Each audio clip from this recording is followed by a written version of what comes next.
Okay, let's quickly talk about physical properties in Bullet. And this is basically something we've already seen before in POPs, and some of them we've already talked about. So what we have here is a simple parcours. So two boxes that we use as a collision object, and then a sphere as an active object. And when we run this, the sphere just falls down and that's it. Now, first of all, let's give that sphere a little bit of a start velocity, maybe with a pointer angle. So maybe something like in positive x, even though we can't see it, which is on the right side. So maybe 500. And then it looks like this, and we have a proper bounce.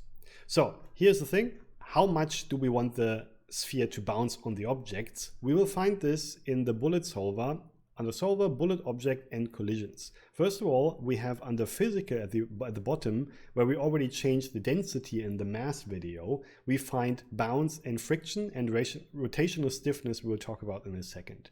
Now, bounce and friction is basically the same as we've learned in POPs. What's missing here is the bounce forward, so we actually use friction for that. And the same exists in collisions, so we have bounce and friction here as well, and as usual this is multiplied. So if we set bounce to 0.5 for the collision objects, so this is for all the objects that come in the collision input, and then we have the bounce of the sphere and we set this to 1, let's say, then the final bounce will be 0.5. And then it looks like this.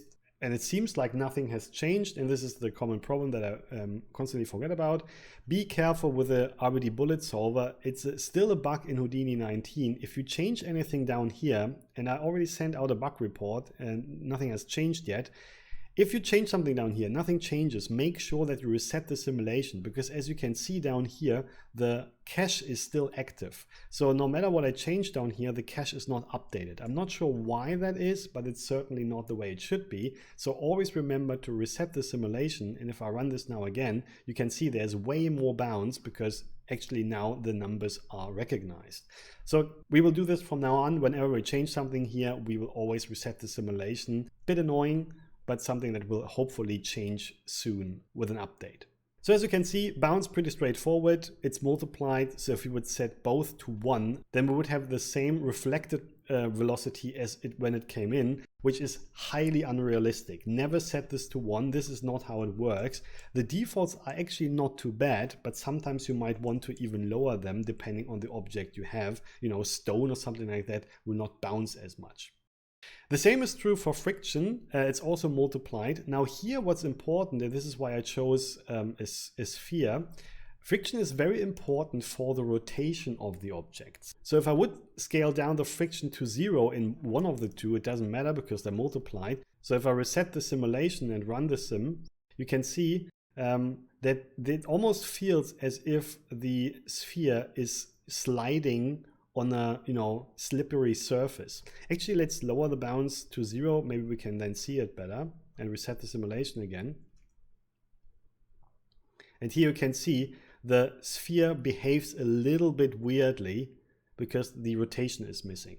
So that's why the friction is so important in RBD, mainly so that objects that get in contact with other objects start to rotate. And this is why I would never set this to 0. It's actually a good idea to keep it at 1, because then the behavior will be much more realistic. Mostly the materials we work with RBD, stone, wood, and concrete and stuff like that, tend to have a high friction anyway. So it's a good idea to keep that. But again, the reason why it's so important is rotation. Keep that in mind.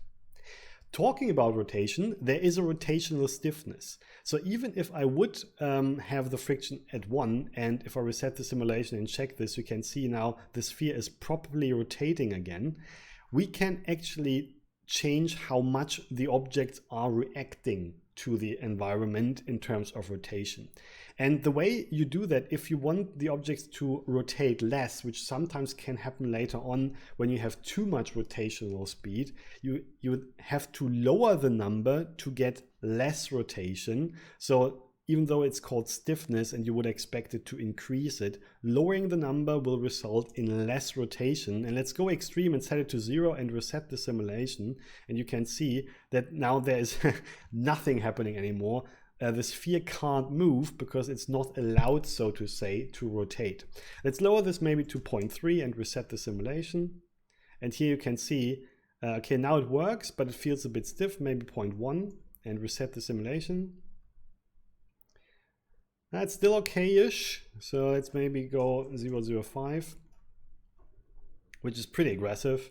And then, yeah, we can start to see a little bit weird behavior. Now, this example, to be fair, is not pretty good for this. We have other examples later on where this will make a bit more sense.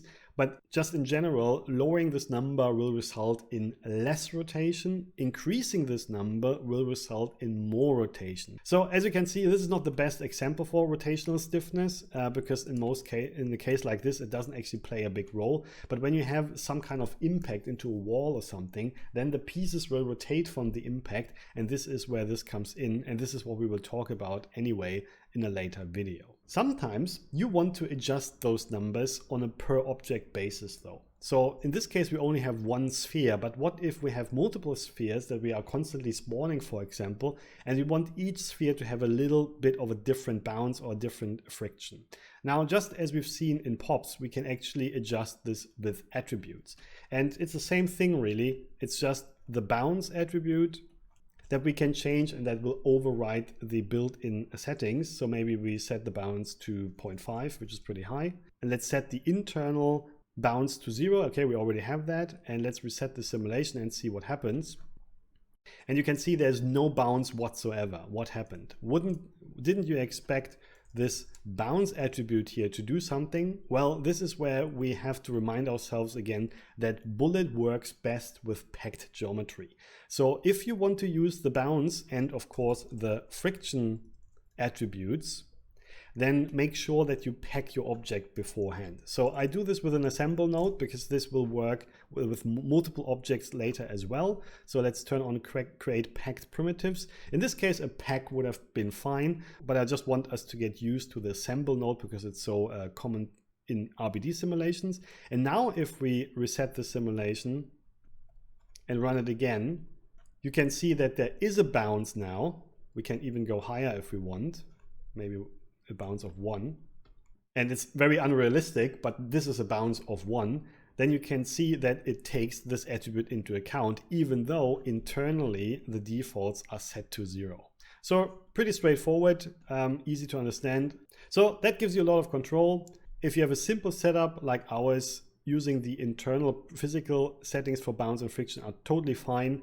But if you have multiple objects, you can override the behavior with bounce and friction. And also, of course, before I forget, you can use the RBD configure for this, because of course, if you like to work with this, this is one of the many common attributes that you will find here under physical attributes.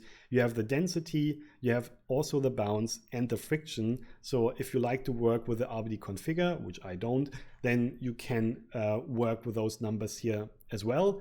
And again, the advantage of the RBD configure is that it already packs the geometry. So this kind of does all the stuff that we did here ourselves. With one exception, as we know, the RBD configure can't set a start velocity for some reason. So we would probably, well, actually we would probably do it this way. And then we basically have the same and can override the friction and the bounce the way we want. And also the density and the rotational stiffness if we want.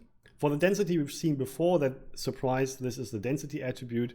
And for the rotational stiffness, the internal attribute, as you can see here, is called inertial tensor stiffness. So even if you want to have the name of this attribute here, maybe the RBD configure is a good way of figuring out what the name of this was. Again, I prefer to do it manually one by one so that the RBD configure isn't doing stuff that I don't want to happen. Now, a small note on top of all this, there is something called a collision padding that you should be aware of. And when we talk about interaction between objects, I think it makes sense to talk about this now.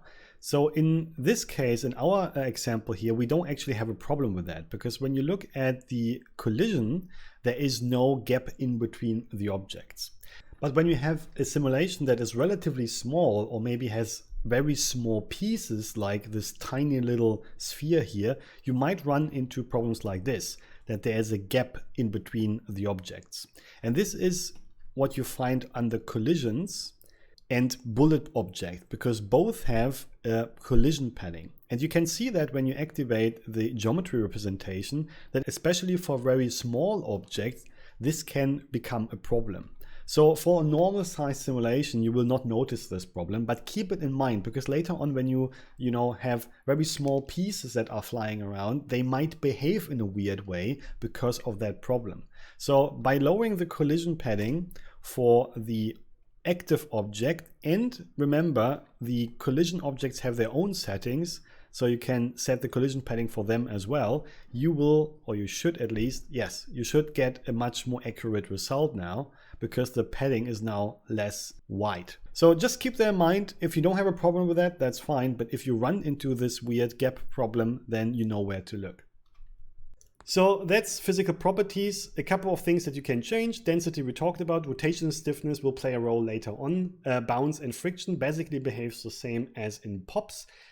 Friction is very important for the rotation, because that's where most of the rotations come from, friction. So keep that in mind. It's more than just translation, it's mostly about rotation. And if you want to set those attributes yourself, you can do this with your own attributes, or you use the RBD configure. In both cases, remember, you will need to pack the geometry, which the RBD configure does automatically anyway. So this is already then built in. So I hope this is helpful. Thanks very much, and see you later. Cheers.